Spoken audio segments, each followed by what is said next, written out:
Fala traders, sejam bem-vindos a mais um episódio do nosso Propcast. Segundo episódio de uma segunda temporada, acho que a gente pode deixar assim. É o próximo depois de Floripa, né? É o próximo que a gente gravou com o Vitão lá. Exatamente, quem conferiu. E eu vou te falar que saiu um outro aí no meio do caminho. Uma conversa gigantesca que a gente teve no Costão junto com... Mas esse não saiu ainda, né? Esse não saiu ainda. Vai sair. É quase um Propcast também, né? Mas é quase um Propcast. Esse é um Propcast oficial e, novamente, com convidado especial. Obrigado. Tá? O Bruno veio aqui para bater um papo com a gente. Bruno, por favor, se apresente. Eu vou começar me apresentando dizendo que por mais que eu esteja gostando muito de Goiânia, eu gostaria também de ter sido convidado para esse Propcast em Floripa. já fica próximo aí, ó. Deixar o presidente ouvir isso. Inclusive, esse podcast em Floripa, eu tive alguns problemas técnicos, tá? Tava falando com o editor, eu acho que teve uma parte que não pegou direito. Então, quem for o responsável, eu acho que a gente vai ter que voltar para gravar de novo. Exatamente. Acho que a imagem e o áudio ficou meio ruim, né? Uns que não ficaram muito legais. Mas eu acho que isso é porque a gente não levou o Bruno. Aí, viu só, gente? Entendeu? Na próxima já fica a dica aí pro presidente, pro financeiro. Bom, mas só me apresentar rapidinho, né? Como eles falaram, meu nome é Bruno, eu sou assessor de investimentos na Nova Futura. Estou no mercado financeiro aí desde 2010. E nos últimos 3 anos eu tenho atuado como assessor na Nova Futura, tanto em pessoa física quanto em PJ, com ênfase em mesa proprietária, como vocês. E hoje a gente tem uma carteira muito focada em day trade, renda variável. Então a gente acabou assumindo aí adquirindo, na verdade, um conhecimento, uma expertise muito legal nesse ramo, assim, nesse segmento. Eu tenho, junto comigo na equipe, mais 2 sócios. São caras que têm uma experiência ainda muito maior que a minha. Um deles é o Vanilla, é um cara que opera no Pregão Viva Voz. Desde o primeiro dia da BMF ele estava lá. O Elson também tem basicamente o mesmo tempo de carreira, atua em várias corretoras grandes, tem muito de back-office, compliance e de mesa também. Então a gente conseguiu juntar essa bagagem toda dos 3 e criar uma assessoria realmente focada no day trader, no cara que faz swing, à vista, futuros, enfim. E esse tem sido o nosso trabalho. É um auxílio que, além da mesa, fiquei sabendo que o Simon utiliza também, não é? O Simon parece que ele liga direto lá pra fazer aquelas operações dele. Inclusive, se eu não me engano, foi terça-feira. Foi o Simon que derrubou o mercado lá. Não foi? Não foi. Eu boletei lá com... A gente podia falar isso? Vendeu tudo. Pode falar. Deixa baixo. Se eu falar que foi, eu pedi 500 milhões. Não, beleza, então. Simon, eu não sei se vem ao caso do Simon se apresentar, eu acho que todo mundo já viu. Todo mundo já me conhece, não é possível. Se ninguém me conhece, tá fazendo o que da vida? Tô brincando, mas faço parte do time aqui, como todo mundo já me conhece, né, da Xprop, do time operacional, e aqui também, né, no Propcast, sempre que posso, embelezando esse Propcast. Mas vamos trocar uma ideia com o Brunão hoje sobre mesa proprietária, sobre corretora. Você tem alguma dúvida? Cara, é interessante, eu acho interessante esse bate-papo, a gente estava até falando aqui antes de começar a gravar, porque acho que tanto aqui na mesa quanto lá na corretora, para quem está assistindo isso agora, o trader, é um outro lado da moeda, é quase que cara, um backstage.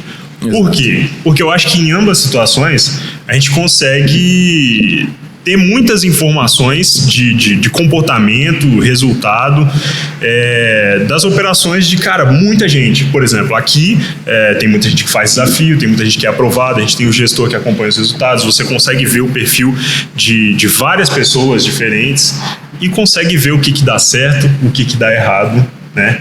E trabalhar em cima disso. Eu acho que na corretora acaba que você tem essa situação parecida, porque eu não sei como é que aparecem essas informações para você, porque eu não sei se aqui a gente tem o gestor que está de olho porque quer cobrar a performance da rapaziada. Exato. Eu não sei como é que é na corretora, se tem alguém que está olhando para isso, assim. Existe um padrão, né? Existe um padrão que vocês conseguem identificar diariamente?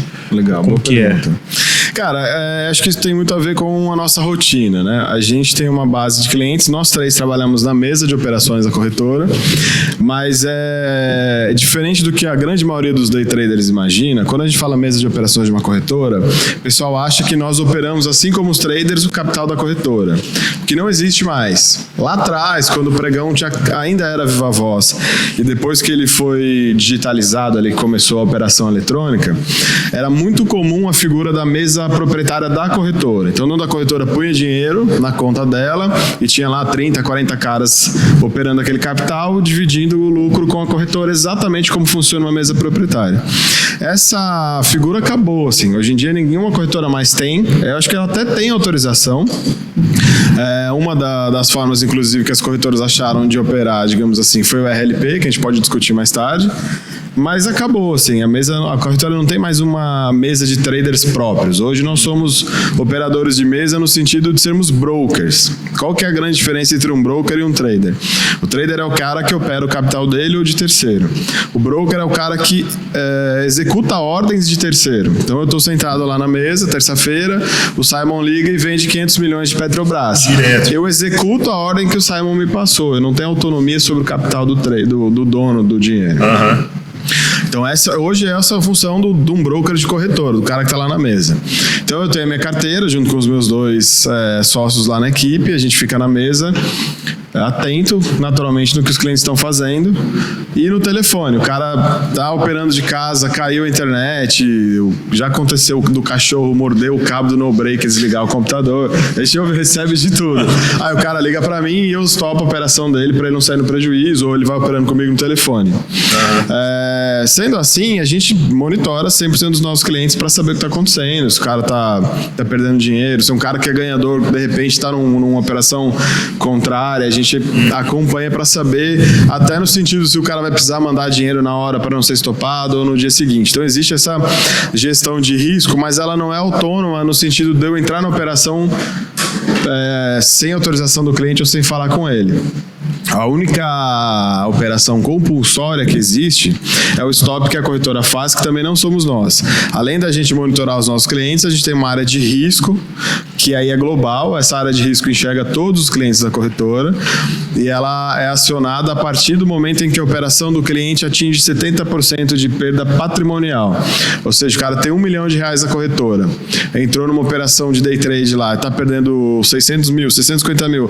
Quando bate 700 mil de prejuízo, o risco da corretora pode encerrar a operação de forma compulsória para proteger o cliente de não ficar negativo. Se eu não fizer, o cara tá desesperado ou desmaiou na frente do computador e ninguém tá sabendo, a operação pode virar 1 milhão, 1,5 milhão, 2, 3, e o cara vai ter que pagar isso depois. Então, para garantir que ele vai sair da operação sem ficar devedor, sem perder tudo, a corretora é acionada a partir de 70%. Mas isso é opcional? Se o cliente quiser perder 100%, ele perde ou não? Ele vai... Cara... É obrigatório perder os 70%. A gente, via de regra, é automático o stop no 70%. Quando você abre a conta, tem um contrato lá, toda corretora tem isso, tem um contrato de regras e procedimentos que está lá. A gente tem alguns clientes que pedem essa exceção. Me estopa só com 90, me estopa só com 100. Aí, dependendo do caso, dependendo do nível de intimidade que eu tenho com o cliente, o cara é um cara que opera há 30 anos, eu sei que eu posso dar essa autonomia para ele, a gente consegue flexibilizar. Mas, assim, é muito importante pro operador entender que o stop no 70 é amigo dele, porque se ele é estopado com 70, ele ainda tem 30% do patrimônio para se recuperar. Se ele é estopado com 100, acabou. Exato. Não tem mais como voltar. Acho que isso vai muito de acordo com o drawdown que a gente tem aqui, né? Sim. Que inclusive é de 50%, não é nem de 70%, né? É mais uma proteção pro trader para ele não quebrar a conta dele de uma vez, né? Um dia de fúria. A gente bate muito nessa tecla que a gente já falou 1000 vezes sobre isso aqui. Sim. Mas eu acho interessante, né? Uma forma que a corretora usa também de proteger o cliente. Sim. São basicamente os limites operacionais. Eu acho que não tem como você trabalhar no mercado financeiro, seja qual a frente que você está ali, se são operações mais longas, se é muito, se é pouco dinheiro, você tem que gerenciar o que você tem disponível. E aí, se isso vai ser na proporção, se você vai, montar carteiras, porque eu já vi o pessoal montar, eu tenho tantas fichas, e aí ele coloca eu não sei se você já deve ter visto isso lá na corretora. cara, ó, vou colocar esse tanto aqui pra estourar. Coloco de tanto em tanto. O cara tem tipo potinhos que ele vai fazendo de chances. Independente da forma que você vai fazer, você tem que controlar isso. Não tem como deixar assim... E tem uma galera que acha isso ruim, né, às vezes, né? Fala, pô, assim eu não consigo operar do jeito que eu quero. Não, você consegue operar do jeito que você quer, mas dentro dos seus limites operacionais. Não adianta você querer colocar um avião dentro de uma casa, né? Então, eu posso dar um exemplo nesse sentido, que é interessante que aconteceu com a gente. O cliente... Assim, quando o cliente é estopado pela corretora, ele fica chateado, né? Ninguém gosta de ser tirado da operação de forma compulsória. Então, é natural o cara vir meio agressivo, reclamar, porque, né, tá emocionado. A gente entende, tá há bastante tempo no mercado, a gente consegue identificar e acalmar a pessoa. Mas aconteceu de um cliente uma vez ser estopado com 70, ficou muito bravo, reclamou demais, ameaçou parar de operar, tirou o dinheiro que estava na corretora e tal. Beleza. Aí ele acalmou, viu que não fazia sentido, voltou a operar. E assim, o stop compulsório, ele é acionado quando bate 70%. Não quer dizer que ele vai encerrar o cliente com 70% de prejuízo. Por quê? Porque o stop é uma ordem de zeragem. Então, se o cara está comprado, eu tenho que vender. Ou seja, eu vou colocar uma ordem de venda a mercado. Se o mercado explodir, você tiver uma posição muito grande, ele vai executando no preço que estiver disponível no book. Então, o resultado pode ser um prejuízo de 75, 80. Nesse caso, especificamente, foi um desses dias que o mercado teve um movimento muito rápido, o cara acabou sendo estopado com 90. Acionou no 70, mas a posição dele levou mais 20% do prejuízo. O mesmo cara que ligou muito chateado que tinha sido estopado com 70, que queria ser estopado com mais, queria ter mais gordura, ligou com a mesma agressividade reclamando que tinha sido estopado com 90. Que tinha que ser no 70, que ele perdeu 20% a mais que ele não ia pagar. Falei, cara, mas semana passada você queria isso, agora você quer voltar. Então, assim, entende? A questão emocional, eu entendo que o cara fica nervoso e ele nunca vai aceitar um stop. Mas o que a gente defende muito para os nossos traders, os nossos clientes, na verdade, é que, cara, tem que ser inadmissível para o próprio operador ser estopado por terceiro. Deve existir na gestão de risco dele, primeiro, a consciência de que perder 70%, gente, é muita coisa. É inaceitável. 70% é muito dinheiro. Você ganha... A renda fixa está pagando 13% ao ano. Você quer perder 70% em 5, 10 milhões de operação? É muita coisa. Então, deixar chegar tem que ser o último caso. Ou um dia de fúria, ou realmente um problema no equipamento, ou uma falha na plataforma. Mas nunca ser hábito do seu operacional. Ganhou 10%, o cara sabe que está satisfeito, mas perdeu 10%, ele deixa rolar porque ele acha que vai voltar. E bater 70% é muita coisa. Então a gente bate muito nessa tecla. É uma conta que a galera não faz às vezes, né? Porque assim, é isso. Perder 70% num dia é meio absurdo. É pra ser uma situação de que você perdeu o controle. Vamos lá, de acontecer algum problema na sua máquina, você, cara, não deu...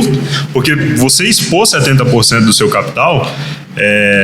Eu converso de vez em quando com o pessoal porque o pessoal reclama do drawdown. O drawdown, ele acaba sendo um limite que acompanha o topo. Sim. Então ele vai puxando a régua junto, independente de quanto você está fazendo, né?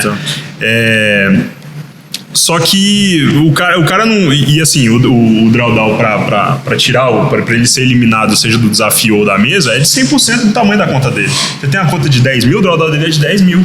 Excelente. Entendeu? Ele tem espaço para correr e tranquilamente conseguir gerenciar isso sem expor todo o capital. Mas o que o pessoal não tá de olho, às vezes, qual é o financeiro que você tem ali na sua conta, sabe? Porque se você perde, sei lá, eu vou facilitar a conta para mim aqui, tá? Mas se você perde 50% do que você tinha feito, para você voltar no 0 a 0, vamos lá, fiz 10 mil, perdi 50%, perdi 5 mil. Para você voltar no 0 a 0, que era tipo, eu tava no 10 aqui, você tem que fazer 100%. Porque nesse ponto aqui você tem 5 mil, você não tem mais 10 mil. Exatamente. O dinheiro não é infinito, a gente não vai plantando aqui e fala, não, você tem 10 mil pacientes, vai fazendo aí e a gente vai vendo o que vai acontecendo. Nem na mesa, nem na sua conta. E é por isso que esse risco tem que ser gerenciado. Porque, cara, pra você fazer 100%, aí é muito difícil. Ou o cara tá brincando, ou ele tá comprando muito risco, e o que eu vejo na grande maioria das vezes é que ele nem tá ciente do que ele tá fazendo. Ou se ele sabe o que ele tá fazendo, cara, vai exigir uma performance altíssima de você fazer 100% para voltar no onde você tava, entendeu? Então, e esse 70% é a folga que deixa para essas situações em que alguma coisa dá errado. Porque é isso, você puxa eu acredito que esse 70%, às vezes é 60%, muda de acordo. Não, o mínimo é 70%. O mínimo é 70%. Eu não estopo antes. Mas não, é porque eu digo assim, muda, é porque é um risco da corretora, né? Essa porcentagem, ou é padrão para todas as corretoras 70%? Não, é padrão. É padrão. Se eu não me engano, não é bem uma regra da bolsa, mas é uma sugestão imposta, digamos assim. Tipo, a partir de 70, stop seus clientes. Porque senão, imagina assim, eu deixo rolar. O cara se estopa com 100% porque ele tem um mínimo de consciência. Só que os custos da bolsa e o mês de corretagem vão superar, ele vai ficar negativo. Se todo mundo fizer isso em todas as corretoras, vai ficar todo mundo negativo, o mercado quebra. Então foi uma ferramenta que a própria bolsa criou para defender o sistema financeiro também. Porque a gente tá falando, estopei com R$100, beleza, vou ficar devendo R$80 na corretora, eu não vou quebrar a corretora. Mas se eu estopar com 1 milhão para trás, com 5 milhões para trás. Teve um caso recente de uma outra corretora que saiu na mídia, né, que eles tiveram que processar um cliente por 50 milhões de saldo negativo, de stop de operação, com opção, futuro, ele foi rolando, aí até que chegou um momento que o cara não tinha mais dinheiro, falou, não tem mais dinheiro, para tudo. 50 milhões para trás. Aí vai penhorar a casa do cara, vai penhorar carro, é complicado. E esse prejuízo fica todo para a corretora, né? Fica, a bolsa não assume. Isso é interessante também explicar. Quer dizer... Como funciona a liquidação. Quer dizer que quando eu perco na minha operação, a corretora não ganha dinheiro comigo? A ideia não é vocês ficarem me estopando? De forma nenhuma. Direto que eu tomava stop, eu falava, nossa, foi o Bruno. Certeza. Mano, isso aqui dá uma... Como é que funciona a liquidação financeira? Ou seja, a troca de dinheiro. Quando você abre uma operação, existe uma contraparte, certo? Se eu comprei índice, porque alguém vendeu para mim. Então, como todo contrato de compra e venda, toda operação de compra e venda, eu tenho que pagar se eu comprei e a pessoa que vendeu recebe. A bolsa, ela é a contraparte central de todas as operações. Ou seja, quando eu tenho uma ordem de venda no book e eu faço uma agressão, eu compro, eu executo a ordem contra esse cara, eu não estou literalmente vendendo ou comprando do Simon. Eu estou comprando da bolsa que está vendendo para o Simon e vice-versa. Então não existe uma ligação direta entre dois clientes, sempre passa pela bolsa. Se eu comprei da bolsa, que por sua vez vendeu em nome do Simon, eu pago a bolsa, para a bolsa pagar o Simon, que é o vendedor. Então a bolsa, ela centraliza toda a compra e venda. Por quê? Eu comprei e não tenho dinheiro, não tem problema, a bolsa vai pagar ele de qualquer forma, e aí ela vai me cobrar. Só que para a bolsa não assumir esse risco, quem que ela obriga a pagar? A corretora. Quando eu compro através da Nova Futura, a Futura paga a bolsa e fica, se eu não tiver dinheiro, fica com saldo negativo aqui. Então o cliente perdeu R$1.500, a contraparte, ou seja, se ele perdeu R$1.500 numa operação de compra de índice, o vendedor na outra ponta ganhou R$1.500. Mas o cara não tinha dinheiro. Beleza, a corretora vai pagar a bolsa para a bolsa pagar o vendedor e eu vou ficar com R$1.500 negativo no saldo da corretora. E a corretora vai ter que me cobrar. Por isso que existe um mecanismo de defesa. Porque se todos os meus clientes ficarem negativos, eu quebro. Preciso ter um mínimo de proteção. E é o que eu falo, o stop de 70%, cara, pensa assim, você compra hoje um Renegade por R$100 mil. Aí amanhã você resolve vender porque você cansou. Você consegue 30 mil neles. Você já teve um carro... Isso é interessante pensar. Você já teve uma oferta de venda muito abaixo do preço que você queria? Você fica revoltado. O cara vai olhar seu carro. Quanto você quer? 100 mil. Paga 30. Você quer sentar a mão na cara dele. É roubado? Você tá doido, mano? 30 mil? Você tá querendo me roubar? Mas é a mesma coisa que você pôr R$100 mil pra operar no day trade e deixar perder 70 pau numa operação. Num dia. Você não aceita perder isso no seu carro, no seu celular, em nada que você vai vender. Mas o seu dinheiro vivo, que é o que mais tem valor, que perde muito menos valor do que, em termos de depreciação, do que um bem material, você aceita perder 70%. Então, assim, precisa entrar na cabeça de quem está operando que é ruim sim ser estopado pela corretora, dói, é até mais cara a corretagem do stop do que da operação normal, justamente para tentar incentivar o cara a não deixar acontecer. Eu prefiro não ver nenhum cliente meu sendo estopado em 70% da corretora. Até no que você falou, mas a corretora ganha dinheiro quando o cara é estopado, porque de fato a corretagem é maior. Mas eu prefiro ter um cara que nunca é estopado e que opera todo dia comigo há 10 anos do que um cara que opera um dia, deixa uma fortuna de corretagem e não volta mais. Porque senão o mercado vai acabar. O mercado ele tem que ser sustentável para ser perene, para trazer benefício para as pessoas e, consequentemente, desenvolver. É que a gente tem a cabeça muito focada, tipo, eu faço day trade só para pagar minhas contas e acabou. Mas quando a gente começa a olhar o macro, tipo, qual é o papel da Bolsa de Valores na sociedade?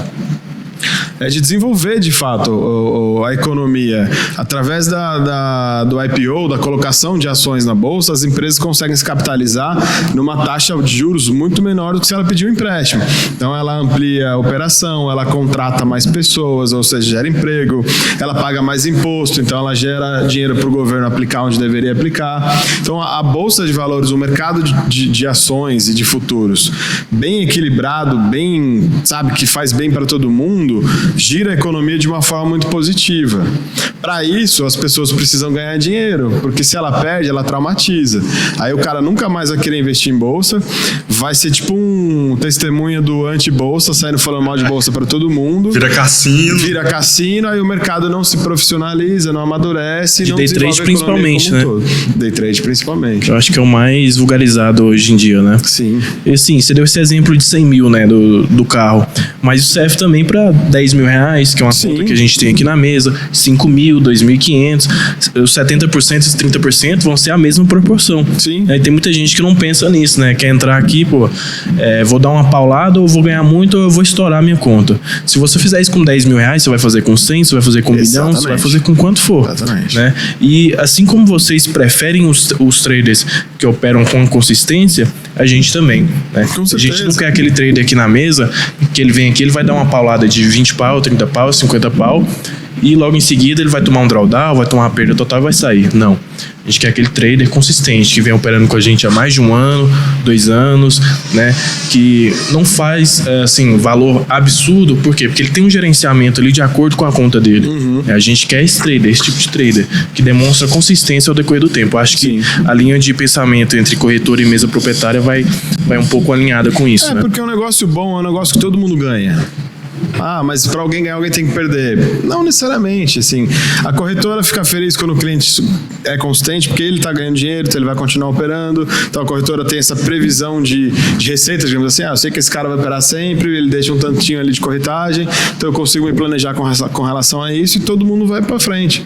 Se todo meu cliente que entrar for estopado e parar, eu vou ter uma máquina de captação de cliente infinita, e uma hora isso vai acabar.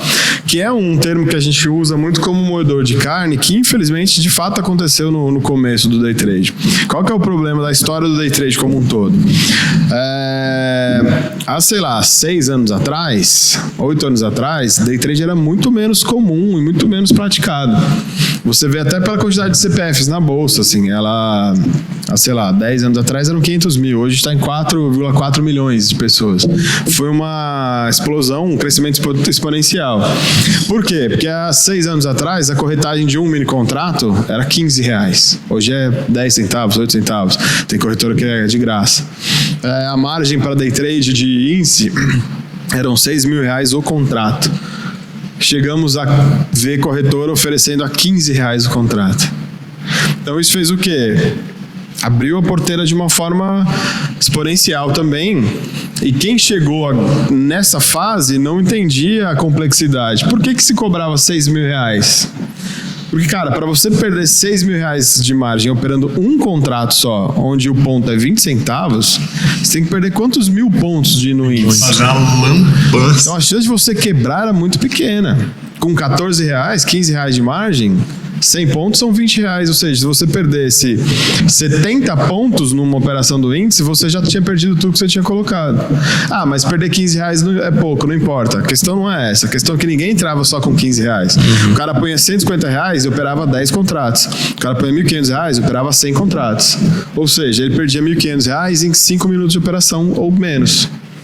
Por isso que no começo do ano, quem faz day trade na pessoa física, eu imagino para vocês também deve ter alterado, a bolsa sentou com as corretoras e falou, olha, esse negócio de margem de R$100, de R$15, R$25 acabou, o mínimo pro índice é 100, que na minha humilde opinião ainda é pouco.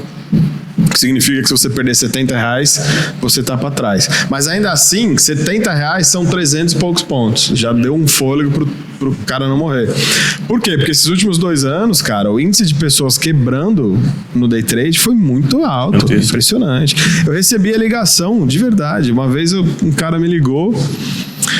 Pô, pelo amor de Deus, me ajuda a operar que eu não sei mais o que fazer. Toda vez que eu opero no simulador eu ganho dinheiro, quando eu vou pra real eu perco e eu tô quase separando a minha mulher porque esse mês eu peguei o dinheiro do aluguel, pus aí e perdi tudo. A gente recebe esse tipo de coisa aqui também, cara. Eu falei, cara, como assim que você pôs o dinheiro do seu aluguel e perdeu tudo? Tô desempregado, o dia que eu tava guardado ia bancar uns meses aí até eu voltar a trabalhar, aí esse mês eu já vinha perdendo, esse mês eu decidi fazer e pro tudo ou nada. E eu tava indo bem no simulador, eu tava ganhando, eu achei que eu ia dobrar meu capital, ganhar 100% em um dia. Peguei o dinheiro do aluguel, coloquei e perdi. E isso ainda foi na época que na futura margem era de R$25. Se o cara operava 100% do que ele podia. Se ele pudesse operar com 50 contratos, ele punha. Deu um revés de... E foi um candle de 150 pontos para trás. Não foi um negócio... Nossa, o movimento caiu 1.000 pontos uma vez. Foi no all-in mesmo, Foi um movimento curto, mas foi no all-in, porque o cara estava extremamente alavancado. Porque esse é um conceito que, infelizmente, pouca gente tem do que é alavancagem. Cara, você está operando com um poderio na bolsa ali muito maior do que o seu financeiro. E isso é agressivo, isso é perigoso. Da mesma forma que você pode ficar milionário num acerto, você pode ficar muito prejudicado num revés. Que foi o que aconteceu com esse cara e que, infelizmente, acontece com a maioria. Porque aí o que começa a acontecer? O cara começa a perder um dinheiro que ele não pode e começa a ficar emocionado. E aí você vê o mercado claramente subindo e o cara tentando vender. Cara, o mercado é comprador, mas ele tá alucinado. Não, agora vai cair, agora é topo. E quando vai ver, ele quebrou. Chega um momento em que ele não consegue fazer mais a leitura do que tá acontecendo, sim, né? Ele vira um torcedor. Exato, ele vira um torcedor, exato. Inclusive as travas diárias que a gente tem na mesa é justamente para essa situação. É a mesma coisa, cara. É a mesma coisa aplicada em situações diferentes. Porque assim, pode parecer estranho. É porque para quem tá do outro lado, você quer sempre o máximo possível, né?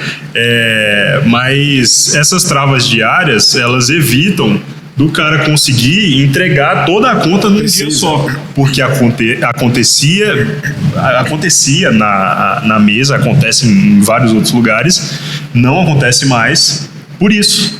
Então o cara às vezes ele conseguia ser aprovado. Ele era aprovado, precisa ser aprovado, você tem que operar o que é no mínimo 12 dias. Porque o desafio aqui ele é um mês que você tem para fazer, mas você tem que ter no mínimo a metade do tempo ali, que são 12 dias operados que a gente exige. O cara fazia tudo bonitinho, cara. Fazia tudo bonitinho. Às vezes era um recorte bom daquele cenário macro dele e não passa de uma semana. Porque vinha no primeiro dia com tudo, falando, agora que eu fui aprovado, agora eu vou ganhar sem tudo. Sem contratos, né? Agora a situação é essa. Agora sem contrato, eu vou colocar tudo de uma vez e vai ser em uma só. E aí, cara, quando vai... A proporção é a mesma, né? Pro ganho e pra perda. Quando vai contrário, em um dia só o cara devolve. E pra gente é muito triste ver isso, cara. Por isso que quando eu ouço essa história de que corretora gosta quando o cliente perde... Lê do engano, cara. Pelo contrário, a gente sofre junto com os clientes, assim. Principalmente porque a gente vai criando amizade, né? Graças a Deus, assim, a gente tem ainda a bênção de tratar bem os clientes, de conseguir desenvolver um relacionamento bom. É lógico que a gente não consegue agradar ninguém, mas a grande maioria dos nossos clientes viram amigos mesmo. E, cara, é muito triste você ver um cara que começou com 5 mil na corretora e foi indo, ganhou, virou 10, virou 30, virou 100. A gente tem um cliente que começou, sei lá, com menos de 100 pau, em meses ele bateu 1,5 milhão. O cara, todo dia ele ganhava, bom, assim. E vinha bonitinho. E de repente ele perdeu tudo. Cara, isso, a gente fica chateado, a gente sofre. A gente tem vontade de ligar pro cara e fala, pelo amor de Deus, topa a operação, vai pra praia, você já ganhou bastante, fica um mês sem operar, esfria a cabeça. Só que eu tenho um limite, né? Eu não posso influenciar a decisão do meu cliente, porque senão pode virar um conflito de interesse.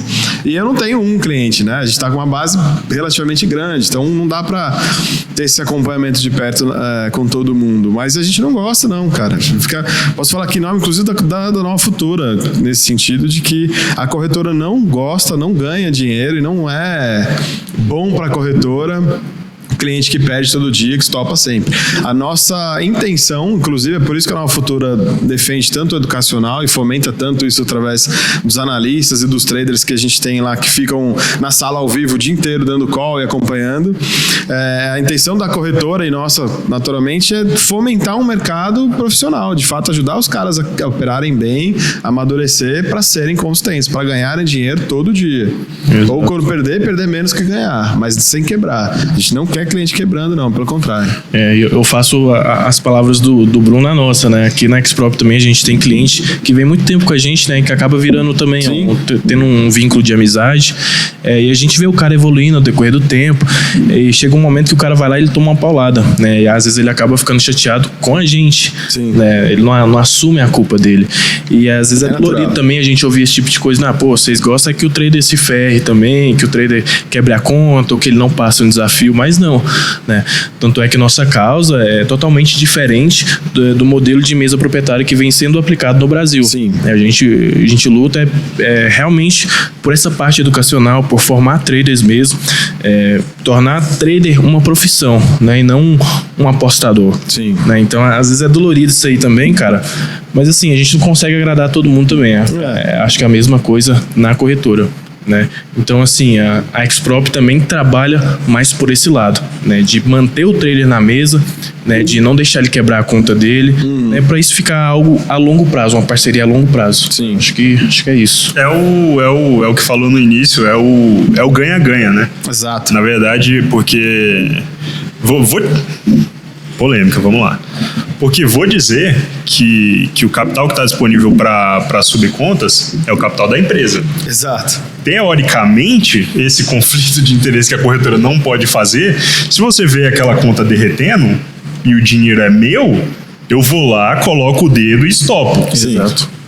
Porém, não é o que acontece, tá? Não é o Afonso Trader, Pereirinha Trader, não é o Simon que vai lá e derruba a sua operação. A gente faz tudo de forma automatizada também. Sim. Então, todos esses parâmetros, esses limites operacionais, eles são colocados na própria plataforma. É importante dizer que a gente tem essa autonomia, sim, tá? Se a gente quiser ensaiar uma operação onde a gente vai verificar que tem um risco muito grande para a mesa, a gente tem essa autonomia, mas a gente não é dessa forma. Não pratica esse tipo de situação. Só se fosse uma necessidade extrema.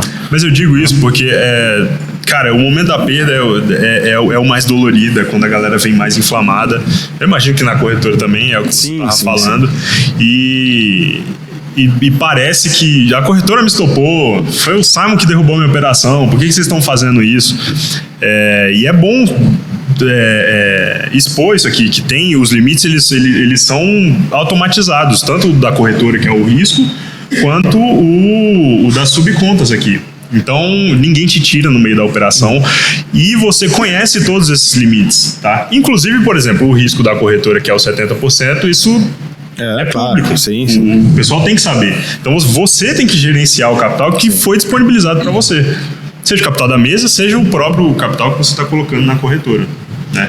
Então, e nessa situação... O Simon estava falando que a gente trabalha de forma diferente aqui na Xprop. A ideia é a gente formar um grupo, tá? com traders profissionais, com pessoal consistente que sabe trabalhar em cima do que ele tem disponível, tá? E não que tem essa mentalidade de aposta, que o cara quer colocar todas as fichas de uma vez, que ele quer pegar todos os contratos, pegar toda a grana dele, colocar e acontecer essa situação dele perder de um dia para o outro. Sim. A mesa ganha, um trader ganhando. Essa é a verdade. O mercado todo, né? O mercado só desenvolve quando todo mundo tá ganhando dinheiro. De novo, mas para alguém ganhar, alguém tem que perder. Se eu tô comprando e eu ganho na compra, que o vendedor perdeu o dinheiro, ok. É inevitável perder nos negócios, mas o que eu quero dizer é que dá para perder menos do que se ganha e ainda assim, no macro, sair positivo. Que é muito diferente de perder 70% num dia. Esse é o ponto. O stop loss, um dia negativo vai acontecer. Assim como um vendedor vai tomar calote num determinado momento ou vai fechar um negócio ruim porque ele não estava bom ali no dia de negociar, é natural. Mas no macro, no mês, no longo horizonte ali, você precisa ser positivo, você precisa ganhar dinheiro. E o grande problema, cara, é que, como eu vinha falando da questão de como o day trade começou no varejo, assim como algumas corretoras começaram esse movimento de ir para as cabeças, reduzir tudo para tentar incentivar a galera a começar de uma vez, infelizmente teve muita gente que vendeu uma ideia errada do day trade, né? A gente sabe de história de cara que alugava... Eu conheço pessoalmente, inclusive, a pessoa que fez isso, que alugou um jato no Campo de Marte, lá em São Paulo, no aeroporto pequenininho, que é de jato particular. Alugou a diária do jato, que devia ser na época 500, 600 reais, porque é uma diária dele no chão, não é pra voar, é pra fazer foto. Tipo, casal que vai fazer book, essas coisas. E o cara alugou pra fazer foto como se estivesse voando e operando, como se fosse dele. Eu só viajo em jato particular. O cara alugou Ferrari, alugou Hayabusa, para vender uma ideia de que, nossa, eu vendia latinha e agora eu ganho 5 milhões por mês operando day trade. Hoje em dia, graças à CVM e às instituições que regulam o mercado, isso está menor, porque a CVM começou a bater em cima de influenciador e tal. Mas na época, nem a pessoa... A personagem influenciador não era ainda uma coisa comum, né? Não tinha essa profissão, influenciador digital. Então, quando os caras começaram a vender de forma apelativa, tipo, vem estudar comigo porque eu te fazer milionário em 30 dias, a CVM ainda não... Era muito novo, né? O que a gente faz? A gente pode proibir? Existe lei que proíbe o cara de prometer um negócio desse? Não. Pô, mas deveria, porque tá virando uma catástrofe. Quantas pessoas eu conheci gastaram 20, 25 mil reais em curso para não aprender nada, porque chegava na hora H, o cara inventava, põe um replay de mercado específico, que era o único dia que a estratégia dele de fato funcionava, e todo mundo, nossa, funciona, tome curso, tome mentoria.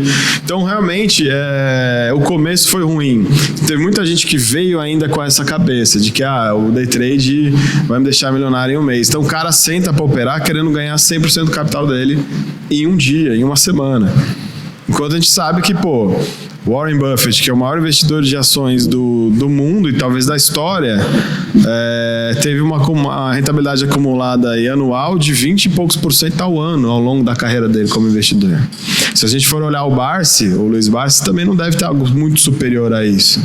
E o cara quer fazer 100 em um mês, por quê? Porque ele foi enganado lá atrás e vem ainda com essa mentalidade. Existem muitos vendedores de curso bons, com cursos bons, com caras que realmente vivem de day trade. A gente tem o privilégio de conhecer vários desses caras, mas no começo teve mais mentiroso, talvez, do que cara honesto, assim, nesse mercado. E esse foi o problema também. Vendeu-se para o mercado brasileiro que day trade de fato era um cassino. E é ruim porque é um sonho fácil de ser vendido, na verdade. Muito fácil. Então, acaba que quem quer, de repente, mostrar algo mais próximo da realidade, acaba apanhando num cenário desse. Sim. Porque é muito mais fácil eu te prometer que você vai, porque é algo que você quer acreditar. Sim. Que você vai mês que vem tá com seu Porsche colorido, entendeu? Você vai pegar a sua continha de R$1.000 e mês que vem você já vai ter 500 mil lá. Exato. Né? E que é só você olhar aqui, entrou ali, fez isso e aquilo e vai funcionar. Então acaba... É o útil ao agradável. O cara quer acreditar e o outro quer vender isso. Então, os dois se encontram, mas acaba, assim, no longo prazo, fazendo mal para todo um cenário, né? Que, inclusive, é o que a gente vê hoje. Porque tem muita gente com receio com trauma, né? Com trauma, porque às vezes teve uma perda, às vezes Isso mexe com a vida da pessoa mesmo, né, cara? Eu acho. Cara, e o abala alguém. Exato, mexe com a vida do cara. Porque o financeiro, eu vou te dizer que é difícil. Eu acho que não. É difícil alguém que não se abale com uma perda financeira, né? Porque assim. É dinheiro que a gente tá falando, e aí pode vir, não, mas isso aí é só dinheiro. Dinheiro, no final das contas, é trabalho, né? É o patrimônio que o cara construiu. Suor do cara quando ele coloca aquele dinheiro lá. A gente não sabe de onde veio aquele dinheiro. Eu não sei quanto é exatamente. Então, tem que tomar cuidado com essas coisas. E a galera tá brincando com... Sim. Hoje em dia tem muito disso ainda, né? Só que eu acho que por conta da internet, né? A gente consegue diferenciar muito quem é quem. Quem que é o cara que é o vendedor de curso e quem que é o cara que realmente leva a sério, né? É difícil uma pessoa que é novata diferenciar essas coisas, né? Mas... assim, acho que o caminho é buscar conhecimento, né? Não tem por onde fugir. Né? Cara, uma sugestão que eu dou muito, assim, pra quem vem pedir esse tipo de conselho é o seguinte. Se você for analisar, o cara que tá começando hoje no day trade, pra tornar isso uma profissão, na verdade a gente pode até começar um passo para trás. Por que a pessoa decide ser day trader? Seja via mesa ou sozinha em casa? Porque ela quer alcançar uma qualidade de vida diferente do CLT, diferente do cara que tem horário para entrar, horário para sair do trabalho, tem chefe e tal. E porque, de fato, o potencial de crescimento financeiro é muito maior operando, se você souber o que está fazendo, do que num salário que você vai ter um reajuste por ano, uma empresa ou outra paga bônus, tem empresa que não dá nem isso. Então, realmente, é uma vida que todo mundo quer ter. Então, o cara vem para isso. Normalmente... Peraí que tá falhando. Normalmente, o cara que vem, até porque pelo fato do day trade ser ainda uma coisa muito recente no Brasil, de novo, a gente está falando de uma profissão que é popular há coisa de 4, 5 anos atrás só. O cara que decide assumir essa vida, ele já tem uma profissão. Então a gente está falando com 99% dos traders são pessoas que trabalham ou já trabalharam em outra área, com formação ou não, mas com experiência, que decidiram mudar de carreira e agora eles querem ser day traders. Uns fazem em paralelo com o trabalho, outros, sei lá, na pandemia perdeu o emprego, aproveitou o tempo útil para focar nisso, certo? Mas, de modo geral, todo mundo quer trabalhar com isso, quer transformar essa a sua principal fonte de renda. E aí, eu entro justamente nisso. Quando você começou a trabalhar, seja como médico, advogado, motorista, o que for... Mas vamos pensar, você saiu, fez um curso técnico ou uma faculdade, ou seja, teve a parte de adquirir conhecimento teórico. À medida que você começou a estudar isso, você foi para a prática. Sua primeira atividade profissional remunerada não foi ganhando como ganha um profissional sênior, foi como um estagiário, ou como júnior 1, analista 1, júnior, sabe? Você foi ganhando pouco para aprender na prática. E aí, à medida que você foi ficando experiente, você foi tendo sua hora trabalhada mais valorizada, e aí que você é promovido, ou recebe uma proposta de emprego para ganhar mais no concorrente. Isso é uma jornada que não acontece em um ano. Em qualquer carreira, não precisa nem ser uma profissão com faculdade. Pega um cara que é fotógrafo, que aprendeu sozinho. O cara é autodidata, comprou uma câmera. Cara, ficou um tempo testando foto de graça para aprender. Aí ele começou a oferecer super barato o trabalho dele, porque ele precisava começar de alguma forma. E à medida que ele foi ficando bom, que ele foi ficando famoso, as pessoas vão querendo contratar, ele consegue ganhar mais. Mas isso tem uma jornada. O day trade é a mesma coisa. Não adianta a pessoa entrar... no day trade, faz um curso de um final de semana, vai para a corretora e quer em um mês ser positivo todo dia. Não vai ser, cara, porque você não era assim quando você era advogado ou motorista do Uber, que seja. O cara que é motorista do Uber no começo, ele apanha do aplicativo, apanha do Waze, não está preparado psicologicamente para atender passageiro folgado que tem. Então leva uma jornada para o cara ficar bom naquilo e aí começar a escolher as corridas melhores e otimizar a receita dele. No day trade é a mesma coisa. Então, o cara tem que encarar isso como uma profissão. Primeira coisa, encara isso como uma profissão e nesse sentido entenda que tem um prazo de maturação. Você não vai ficar milionário em um ano. Como eu citei o cara aqui que conseguiu fazer isso, o cara operava no mercado há muito tempo. O cara foi do pregão viva voz, ele já conhece como funciona. E ainda assim, não ficou bilionário, não é um cara que tá com a vida ganha. Todo dia ele opera ainda, tem dia que ele ganha, tem dia que ele perde. Então você, primeiro, precisa encarar isso como uma profissão. Segundo, encarar isso como uma jornada do tipo, se você começou há 2, 3 meses, tá ganhando R$100 por dia de forma consistente, você tá na casa dos 1% que conseguem fazer isso de fato. Comemora. O problema é que a gente acha R$100 pouco. Cara, no comecinho apanha, de repente começa a ganhar 1, 2, 3, 4 dias seguidos ganhando R$100, o cara já acha que é pouco, agora quer ganhar 500. Uma semana, né? Mano, vai ganhar R$100 por dia na rua, com qualquer outra profissão. É difícil, velho. É difícil, vai ter que ralar, suado. O salário mínimo hoje é menor que R$100 por dia. Tá falando que é de 2 pau por mês, 2.200, vai, bruto. O salário mínimo é menor que isso. Então, assim, você já tá na média. Se você consegue fazer 3,5 pau, se eu não me engano, menos de 30% da população ganha mais que R$4.500. Se você consegue fazer isso por mês, fazendo day trade, você já tá ganhando mais do que 70% da população. Sim. E se você consegue fazer isso com 1 ano de day trade, é como se você conseguisse sair de estagiário para pleno em 1 ano. Isso no mercado secular de profissão é uma carreira astronômica. 1 a cada 100 profissionais conseguem. Mas o day trade todo mundo quer ter. Então precisa mudar essa mentalidade, porque essa ansiedade de ficar expert em pouquíssimo tempo é justamente o vilão que faz o cara quebrar, que faz o cara ter um dia de fúria, que faz o cara ficar arrastando stop loss para baixo porque ele acha que o mercado vai voltar, que faz o cara esquecer tudo que ele sabe na hora que ele está no gráfico, ele se perde na leitura, porque ele está nessa ansiedade de ser profissional, de ser milionário do dia para a noite, que é uma coisa que ele não tem quando se fala em outra profissão. É isso que é engraçado. É como uma faculdade, né, cara?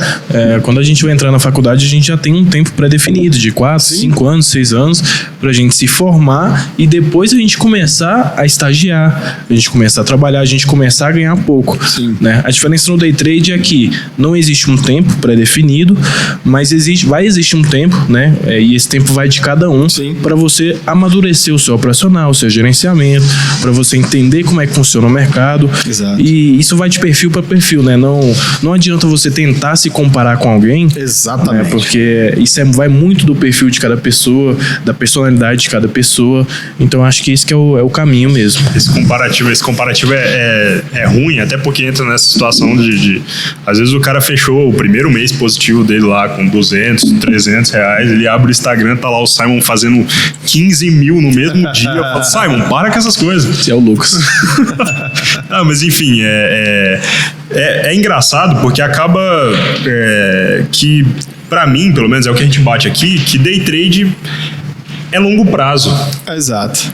E parece irônico, mas parece, não é. Exato. Por quê? Porque a operação ela é intraday. Você abre e fecha no dia. Às vezes a operação tem 5 minutos, 15, 30 minutos. Né? 30 segundos.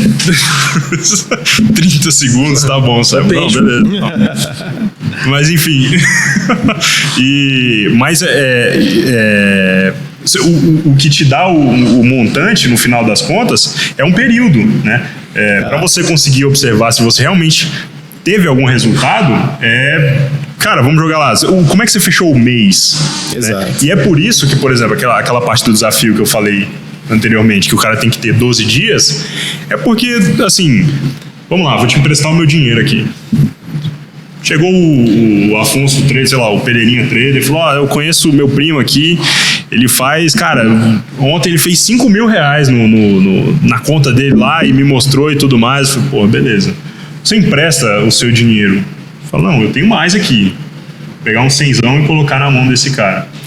Esse resultado de um dia quer dizer alguma coisa pra você? Você emprestaria 100 mil reais pra esse cara que fez 5 mil reais? Você não tem nada de informação do cara, só que ontem ele fez 5 mil.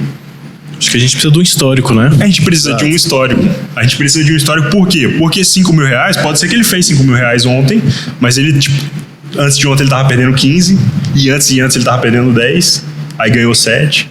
Né? E então, como é que tá isso no longo prazo? Como é que tá esse cenário no macro aqui? Se eu puxar tudo. Tá, porque se você puxa só o dia que ele fez 5 mil, é um recorte. E é aquele ângulo da foto que é mais bonito, né? Sim. Então, você tem que trabalhar com longo prazo. Esse resultado, ele tem que vir, cara, com o tempo, né? E não imediatista, com consistência. Consistência é a palavra-chave, cara. Tem que ser frequente. Não adianta. Porque é muito fácil, de novo, que é uma outra dica que a gente dá muito para os traders. Não operem no máximo de alavancagem. Tenham uma margem com uma folga maior. E tem cara que já faz isso. Então, às vezes eu vejo o cara tá operando lá, enquanto ele poderia operar com R$100 para um contrato, ele opera com 1.000 para um contrato, para ele ter mais fôlego de errar a entrada e esperar o mercado fazer a tendência que ele espera. Eu já vi cara que entrou, começou a perder, perdeu, sei lá, 10 pau na operação, só que isso era 30% do patrimônio dele, então ele estava tranquilo, a corretora não estopar. Aí o mercado deu uma respiradinha, aquele famoso pullback, nisso ele zerou a operação ganhando 5.000 e foi para casa. Ele acertou a operação? Não, ele deu sorte, porque o mercado deu aquela respirada antes de continuar despencando. Mas ele teve um resultado financeiro sensacional. Por quê? Porque ele tinha margem para errar. Então, quanto maior a sua margem, menos assertivo ou menos sniper você precisa ser. Porque você tem fôlego para esperar a coisa corrigir. Exatamente. Então, para quem está começando, principalmente, cara, margem grande. Não opera com R$100 o contrato, não. Põe 500, põe 1.000 para você ter esse fôlego. Mas é muito o que você falou. Eu já vi cliente que também era meio influenciador, meio professor de curso, o cara tomando trulha o dia inteiro, errando, clicava e errava. Só que o cara respeitava o stop loss, então batia o stop ele parava. Aí numa operação que ele acertou, ele ganhou dinheiro pra caramba, ele pegou essa operação e postou no Instagram. Olha aí, galera, operação de hoje. Porque o que você falou, acertar uma vez é muito fácil. Eu aposto que já aconteceu com todo mundo, tanto quem está assistindo quanto a gente aqui.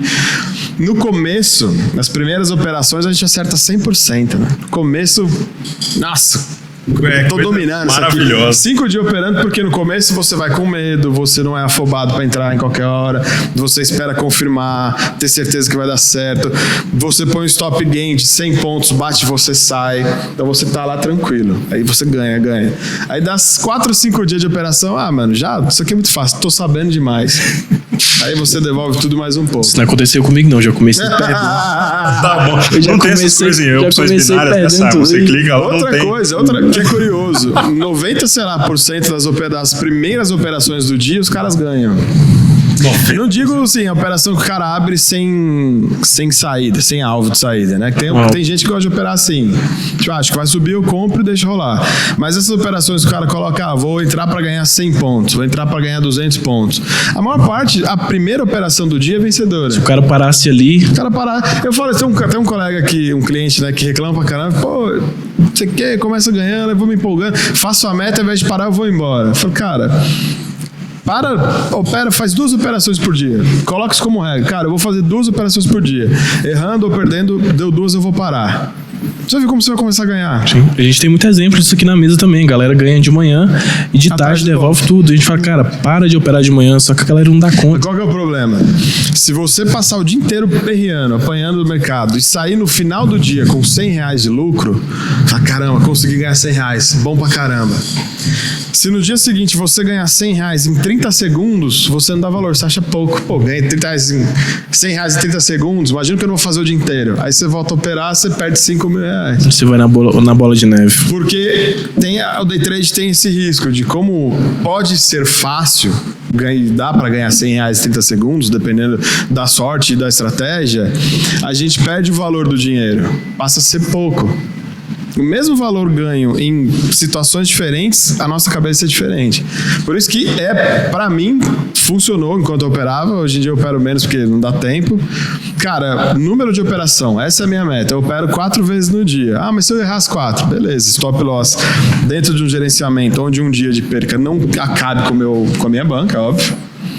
Mas, cara, acertei uma, perdi 3, acertei 2, perdi 2, acertei 3, perdi 1, já tô feliz pra caramba.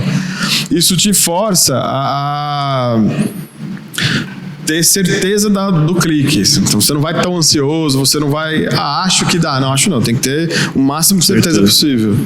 Só que isso não vai me deixar milionário. Se eu ganhei nas 4, eu ganhei R$1.000 e parei, eu parei. Se eu ganhei R$100, eu vou parar. O cara que ganha 100, fala, vou parar, não, acho que dá pra ganhar 200. Aí consegue ganhar 200. Já aconteceu comigo, uma vez eu tava operando, minha meta era R$300 por dia, ganhei 300, tipo, mesma coisa. No dia anterior, suei pra ganhar 200 e pouco, o líquido veio bem menos, porque eu operei pra caramba, taxa e tal. Aí no dia seguinte, falei, cara, vou ganhar R$300, vou parar. Eu ganhei isso, com 1 hora de pregão, assim. E o pregão tava lindo, tava dando entrada clara. Falei, cara, eu não vou parar não, vou compensar o que eu não ganhei ontem. Que cagada, velho. Perdi quase R$1.500. Assim.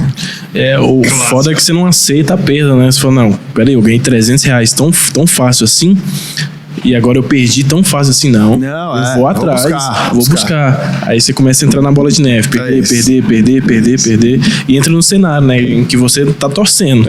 Você vira torcedor, você não tá analisando. Faz sinal da cruz, acende vela, aí não tem ateu nessas horas. Você dá o all-in, aí... Cara, interessante, ele tava falando, essas contas de padaria, eu acho que é um clássico do início, sabe? Regra de 3, quando a galera tenta aplicar, é tipo, eu fiz 100 no dia, se eu ficar o dia inteiro, eu faço 300, 400, 500, o cara não faz a conta de que um dia ou outro ele vai perder, e aí é isso, em 2 semanas ele vai ficar milionário, né? Porque hoje eu fiz 100, amanhã eu consigo aumentar, e aí faço 200, 300, acho que 3 meses aqui eu já tenho 90 milhões na mão. Não, e uma outra curiosidade que também aconteceu comigo, que mostra que, infelizmente, eu acho que é a realidade da maioria da galera que vai operar. Numa dessas brincadeiras assim, eu tava operando só olhando o gráfico, olhando nada, não sabia o que estava acontecendo no dia e tal. E foi um dia que o Trump fez alguma declaração que o dólar explodiu e a bolsa derreteu, depois zerou. Mas na hora, a bolsa derreteu. Só que no dia estava um movimento muito comprador. E por uma sorte minha, eu não estava comprado. Porque acho que alguém me ligou, eu saí da frente do computador, tinha acabado de ser, porque eu sempre entrava com um meta, né? Tipo, vou entrar pra ganhar 100 pontos, pegava e saía. Aí tinha acabado de dar os 100 pontos, parei, fui fazer alguma coisa no que eu voltei.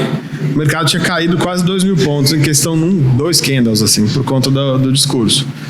E eu estaria comprado. Então eu teria devolvido tudo mais um pouco, porque, 2.000 pontos em 10 minutos, não dá tempo de estopar. Sim.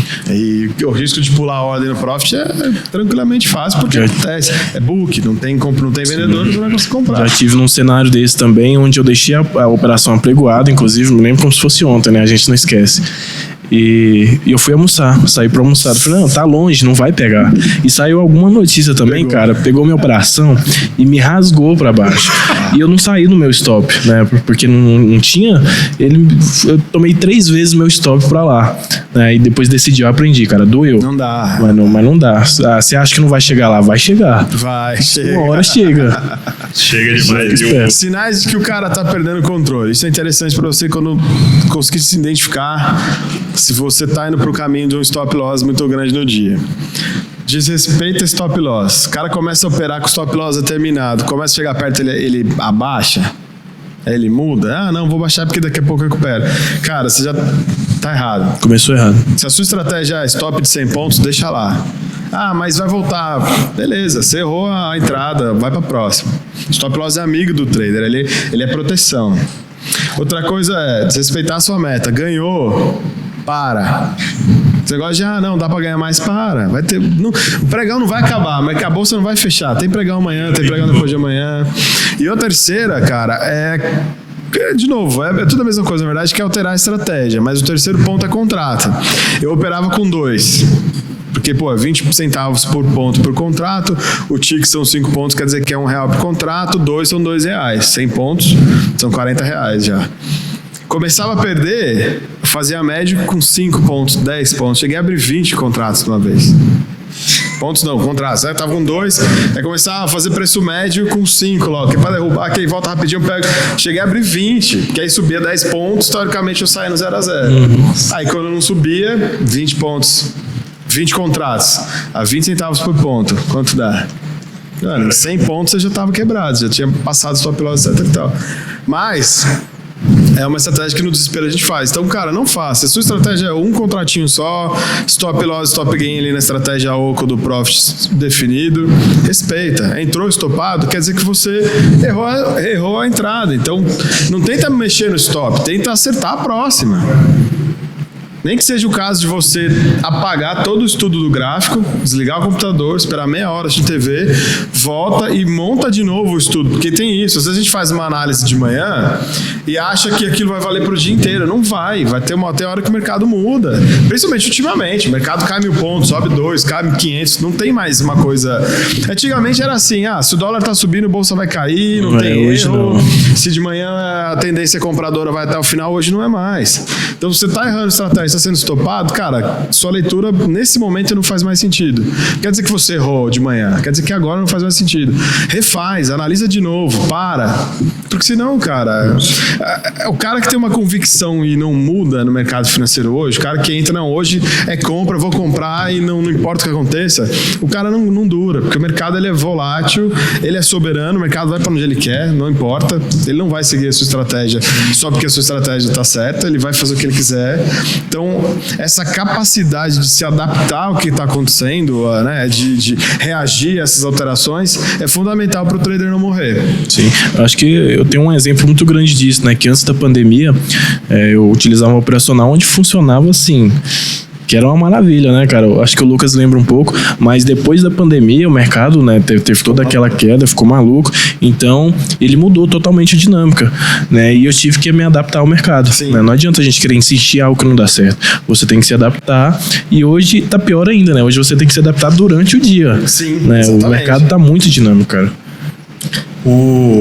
Essa questão da adaptação, eu vou até citar, que eu não sei quem é que criou esse negócio, mas eu escutei com meu pai, tá? Ele diz que deve ter um autor muito bonito que fala isso, cara. Nossa, eu vou puxar pra mim, foi eu que disse aqui agora, ó, fica de corte aí. Que o ser humano, ele é o ser mais adaptável e o menos adaptado. Faz sentido. Então, assim, você encontra um Simon lá no Polo Norte, você encontra um Simon no deserto, você encontra um Simon aqui em Goiânia, você encontra um Simon em São Paulo, às vezes num lugar que está um pouquinho mais frio, num lugar que está muito quente, mas a gente tem bagagem, a gente tem ferramentas e instrumentos e conhecimento que faz com que você consiga sobreviver lá no deserto, sobreviver no deserto gelado, né? Enfim, em todas essas condições adversas, porque a gente consegue se adaptar àquele ambiente, né? Diferente de outros seres, por exemplo, sei lá, você pegar um camelo e colocar num lugar que é muito gelado, morre, né? Sim. Não tem adaptação, não tem conhecimento, não tem bagagem que faça com que você coloque uma baleia fora da água que ela consiga se adaptar. É verdade. Então, inclusive a outra coisa que a gente bate muito aqui é você ter essa bagagem e você ter essa adaptação, porque o mercado é dinâmico. Sim. E se você fica muito preso em uma única ideia, seja hoje eu vou só comprar, ou você tem às vezes, porque o estudo ele é uma constante, você tem que ter essa bagagem para você conseguir ter autonomia do mercado, de conseguir tomar as próprias decisões, o que você vai fazer ou não. Se você fica muito preso a algo ou a alguém, cara, quando muda o cenário, é como você tirar o animal de um lugar, colocar no outro e ele morre. Sim. Não tem é verdade. Não tem outro resultado, né? E inclusive eu queria dar uma rodada aqui agora, porque a gente estava falando dessas situações adversas e que às vezes pegam a gente de surpresa. Então o índice que de repente em 2 candles caiu, cara, 1.500 pontos, né? O dólar que subiu 50 pontos num candle só. E eu acredito que acontece isso lá na corretora também, porque no dia que acontece isso aqui na mesa, o pessoal do atendimento fica explodindo. Por quê? Porque nessa situação às vezes acontece de pular a ordem. O cara não consegue sair no preço que ele tinha colocado no gráfico ali.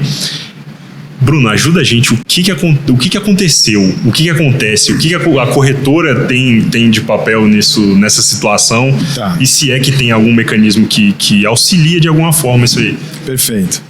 O que é a ordem de stop? Ela é uma ordem normal contrária à sua posição, certo? Então, se eu estou comprado no índice, o meu stop, seja ele loss ou gain, é uma venda para encerrar a operação. Então, naturalmente, é uma ordem de venda que eu coloco onde? No book de ofertas. Ou seja, lá na bolsa, eu falo assim, olha, mercado, eu tô... Esse aqui é o clássico, né? Clássico. Esse aqui não tem um episódio, vocês podem assistir todos. Inclusive, tá no link aqui em cima, tá? A gente tem uma playlist com mais de 15 episódios, sei lá, tem vários episódios de podcast. Todo, aí, ó, já tá contaminando aqui. Todos os episódios o Simon derruba o microfone. Vamos lá, vai. Acontece. É porque você vê que a caneca dele é diferente. A dele sempre tem uma água esquisita. Que é presente. Simon, por favor, tá no horário disso, cara. Tá... Esse chá aí tá muito forte. Sextou, né, Guarda? Sextou, pô. Basicamente, é isso, cara. Mas basicamente é o quê? Eu coloco uma ordem de venda na bolsa, falando assim, bolsa, mercado, eu quero vender índice a 103 mil pontos. Certo? Para essa ordem ser executada, alguém tem que vir e falar, ok, eu compro de você a 103 mil pontos. Então, se o mercado está a 105 mil pontos e eu coloco uma oferta de venda a 103, naturalmente alguém vai comprar. Que vai comprar a 103 e vender a 105, já vai ganhar 2 mil pontos de arbitragem. Então, nunca seria possível colocar um stop loss abaixo do preço atual, porque sempre vai ser executado e vai sair. Então, foi criado nas plataformas um mecanismo que é o quê? A ordem de stop ela tem dois preços, uma de disparo e uma de execução. A execução é os 103 mil pontos. O disparo é o preço a partir do qual a minha ordem sai da plataforma e vai de fato para o mercado. É quando eu de fato ofereço essa venda para o mercado. Então vamos lá, estou comprado a 105 mil, quero colocar uma ordem de stop a 104.800, 200 pontos para baixo.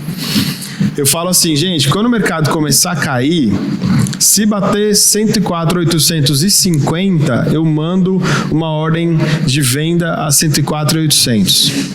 Certo? Porque se eu colocar uma ordem de venda de 104.800 agora, que está 105, naturalmente alguém vai comprar de mim e eu já vou fazer uma cagada sendo prejuízo.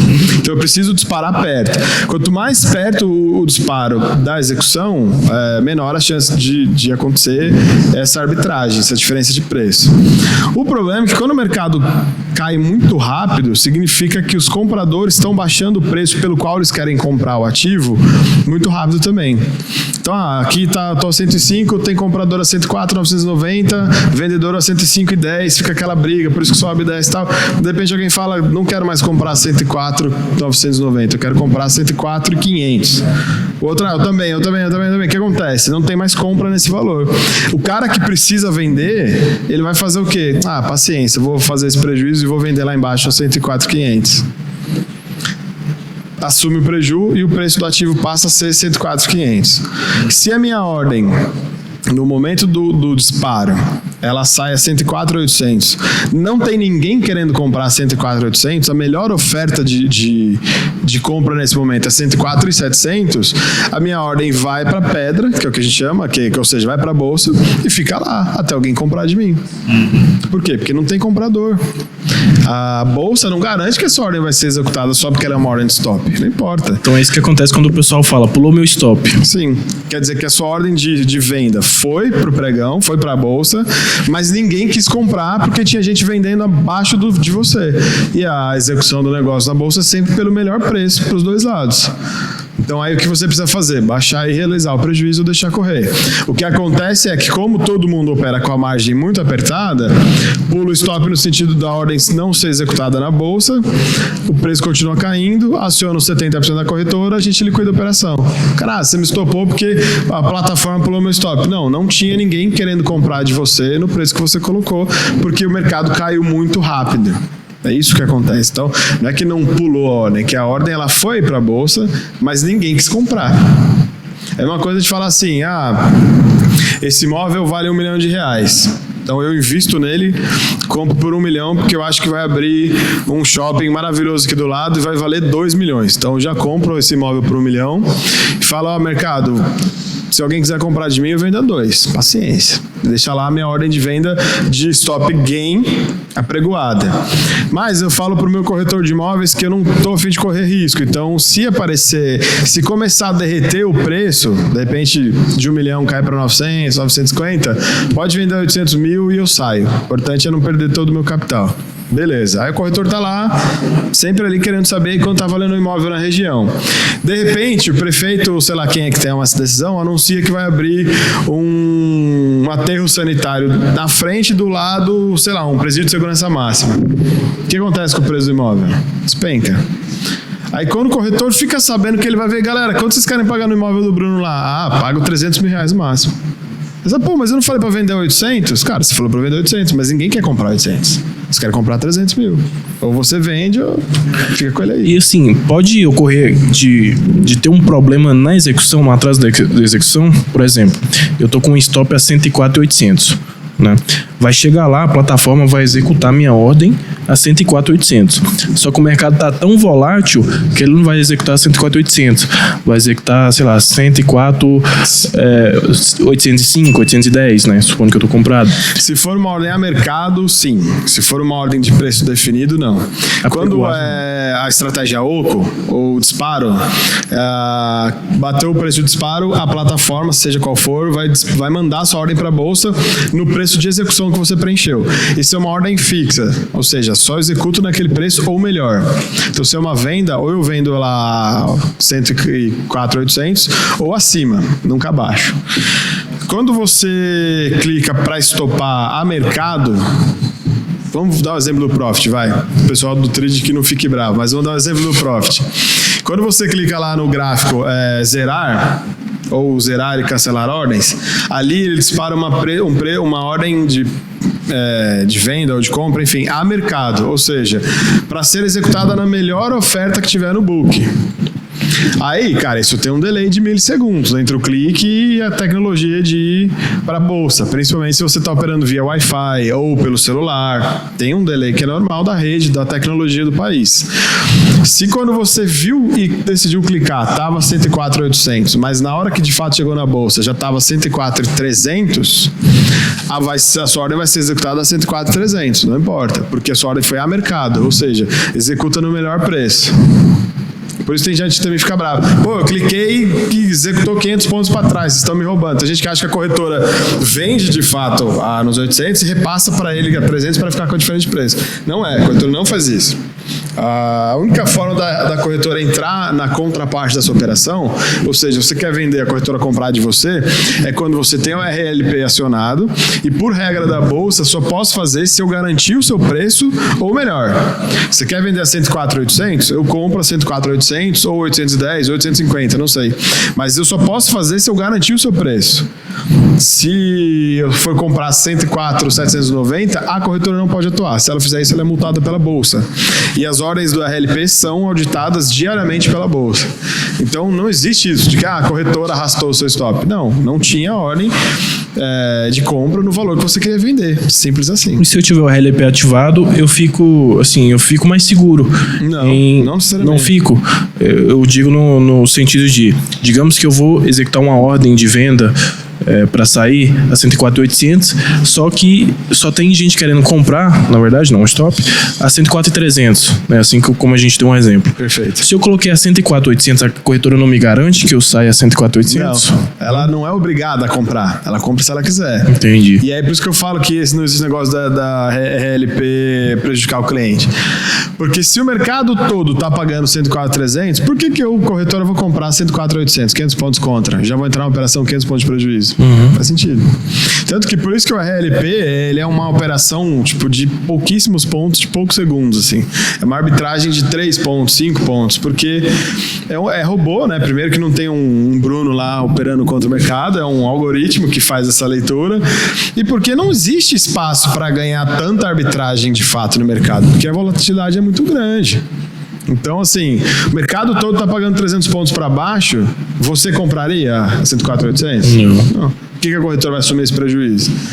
E o que é uma coisa que muita gente não entende, assim, a RLP só dá lucro para a corretora? Não, se a corretora errar, vamos supor que deu uma louca no algoritmo lá, o algoritmo falou, não, vou comprar porque vai subir. Aí ele compra e não sobe, porque o algoritmo também não tem bola de cristal, não dá para saber o que vai acontecer. Essa operação perdedora ficou na conta da corretora, porque ele comprou a 104.800 achando que ia subir, não subiu, teve que zerar lá 104.600, perdeu 200 pontos. A corretora perdeu 200 pontos. Tanto que a Futura em si, ela nem imposta muito, assim, tem o RLP, porque todas as corretoras têm, se eu não me engano até é uma obrigação, mas a gente não força, assim, por exemplo, cliente com RLP ou sem não tem benefício em corretagem ou em plataforma, porque eu não... Pra gente, cara, se você quiser me ter como possibilidade de me ter como contraparte, ok. Se não, também tá tudo bem, porque não é o fato de adicionar o RLP que me obriga a comprar ou vender, eu faço também se eu quiser. Entendi, bacana. Show de bola. Cara, só para tentar voltando de novo na parte do longo prazo, tem muita gente que eu vejo que entra nesse turbilhão de informações, né, de operação, de coisa voando assim, e é tudo às vezes muito rápido. Porque são operações que abrem e fecham no dia. O Simon falou, mas tem operação de 30 segundos e você não estava pronto para aquilo.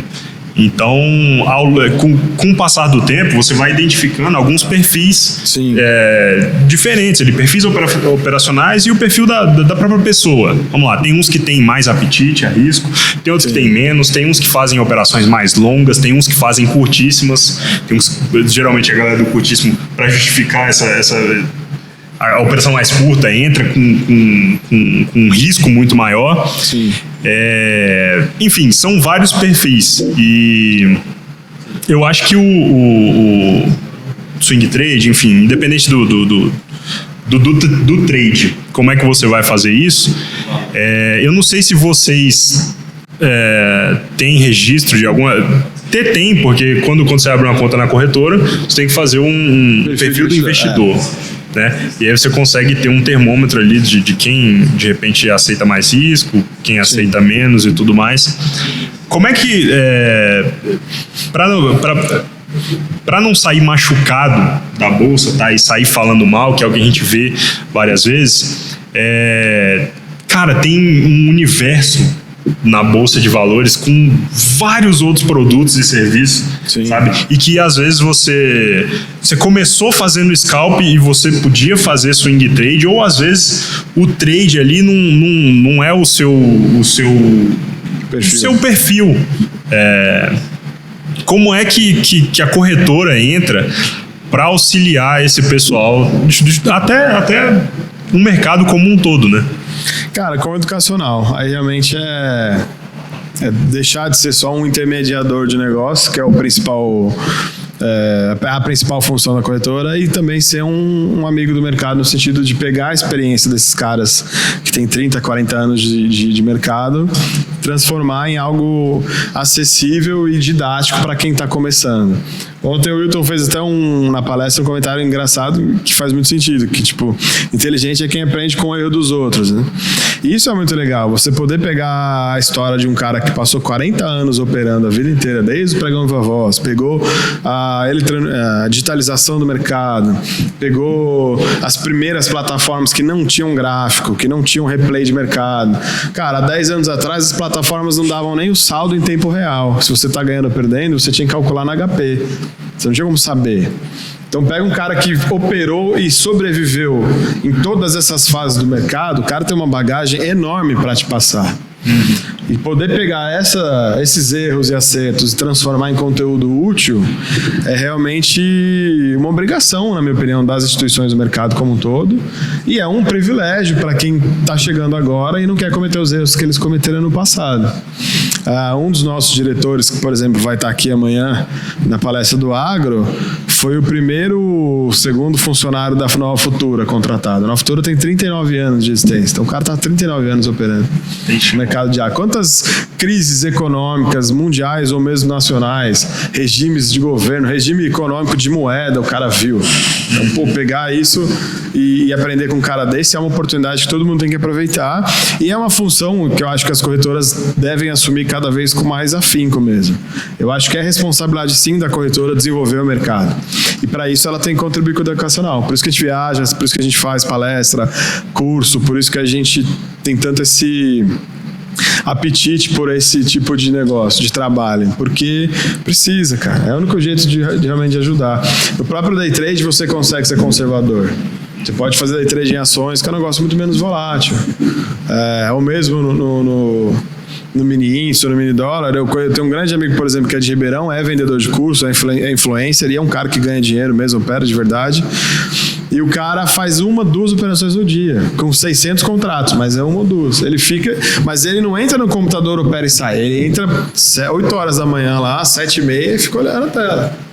Lê notícia, vê o que vai acontecer, vê o mercado lá fora. Às vezes, 3 horas da tarde ele opera, faz uma operação, pega 1000 pontos e sai. Acabou. É um negócio muito mais conservador do que o scalping, por exemplo. E é a mesma modalidade, day trade e mercados futuros. Então dá sim para se adaptar. Sim, eu acho que em resumo, assim como a corretora não vem só para ser uma contraparte, né, digamos assim, eu acho que a mesa também não, né? A gente vem com... dá para ver que a gente tem os propósitos alinhados, né? Que é somar cada vez mais no mercado financeiro, com educacional, com diversos serviços diferentes. E eu acho que vai de encontro com o que a gente quer também, né? A gente não quer ser só uma mesa proprietária, onde a gente vai te oferecer um desafio. Se você passar, toma sua conta aqui. Se você estourar, ganhar dinheiro não faz diferença. Não é isso que a gente quer, né? Tanto que a gente lançou agora o XTP, né, que é um projeto que a gente está lançando, que é para garimpar esses traders que realmente querem viver do mercado financeiro, né? Que não que necessariamente já saibam operar, mas que a gente possa dar uma base para esses traders, olha, de como você montar o seu operacional, o seu gerenciamento, de como você deixar o seu psicológico pronto para as operações, para os dias de perdas, para os dias de ganho. Então a gente tem todo um projeto para seguir por isso, né? A gente quer realmente uma mesa operacional, né? Que é diferente de uma mesa proprietária. Então acho que os objetivos estão bem alinhados em relação corretora e mesa, né? Eu acho que somos parceiros. Você falou bonito no final, eu fiquei um pouco emocionado, né? Cara, e hoje a gente falou 1h20. É água que você toma, né? A gente falou 1h20 só de day trade, né? Praticamente. Se a gente fosse falar aqui de swing trade, buy and hold. Ixi, aí eram 48 horas de live. Direto. Bom, acho que antes de finalizar, eu queria abrir espaço para o Bruno deixar o que você quiser aí, se você quiser indicar alguém, alguma coisa, falar pela Nova Futura. Xingar alguém, o que você quiser, cara. Você fica à vontade, o espaço é seu. Não, eu acho que a dica é essa mesmo. A gente costuma falar que aprender a ler gráfico é 2% da vida do trader, porque não tem muito como fugir, é padrão, sobe ou desce, é isso. O grande vilão e o grande desafio de quem quer ver do mercado financeiro como um todo, principalmente no day trade, que é a modalidade mais agressiva e mais alavancada que o mercado oferece, é a mentalidade. O grande desafio é a maturidade psicológica, emocional de conseguir ter a frieza de se adaptar independente do que aconteça no mercado. Então, busquem realmente esse desenvolvimento também, não só estratégia, indicador, isso é importante, mas busquem desenvolver essa maturidade, e eu acho que começa quando você já entra com uma cabeça diferente, visando a longo prazo, visando isso como uma profissão e esse desenvolvimento. No mais, a gente está sempre à disposição. A Futura é uma casa muito especializada em renda variável, em bolsa, começou com isso. A nossa assessoria, né, a Simplifique, que é o nome do escritório, também tem esse foco, essa expertise, e se alguém quiser, né, operar junto com a gente ali na nossa assessoria, a gente está à disposição. É só abrir a conta no site da Nova Futura, na hora de escolher o assessor, colocar o número 100, Simplifique, que automaticamente cai na minha base, e dos meus 2 sócios que também operam com a gente. E deixar o recado para não desanimar. Não dá all-in para você não se traumatizar, mas a perda faz parte do dia a dia do day trader. Então, cara, perdeu, não desiste, respira fundo, vai para a próxima, reavalia as operações. A gente tem o benefício hoje de ter o simulador, o replay de mercado, que até pouco tempo atrás não existia.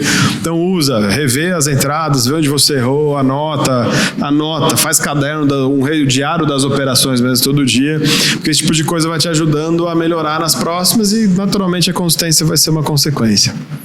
Exato. A gente vai deixar todas as informações aí na descrição, né? Todas as informações na descrição. Provavelmente o editor tá colocando na tela também. Exato. E assim, no mais agradecer o Bruno, né? Pela visita, pelo Propcast. Pra quem não sabe, a gente tá promovendo as palestras aqui durante a semana, né? A Conferência Goiana. E amanhã a gente vai ter um assunto muito importante que é sobre agronegócio, né? Bolsa de valores e agronegócio. Como é que eles se relacionam. Exatamente. E pra quem assistiu até aqui, pode deixar dúvida aí nos comentários. Quem sabe o próximo a gente não grava lá em São Paulo. Com certeza, lá no Prédio Nova Futura, vai ser um prazer. Exatamente, então já deixa sua dúvida aí, seu like também. Show, exatamente isso que eu ia falar, tá na hora da blogueiragem. Se você ficou até o final, obviamente, a gente tá no Spotify também, que o Simon é inimigo do Spotify, eu não sei o que acontece. Ele só escuta podcast, né? Ele assiste o podcast, só vídeo. Legal. Eu falei, não, tudo bem, enfim. Não se esqueça de deixar o seu like aqui nesse vídeo, você que tá assistindo a gente no YouTube. Se inscreva no canal e ative o sininho para receber notificações de todos os conteúdos que a gente está postando aqui. O Simon prometeu que a gente voltou com o Propcast com tudo agora nessa segunda temporada e que ele vai maneirar com essa água que ele toma aí em todos os episódios.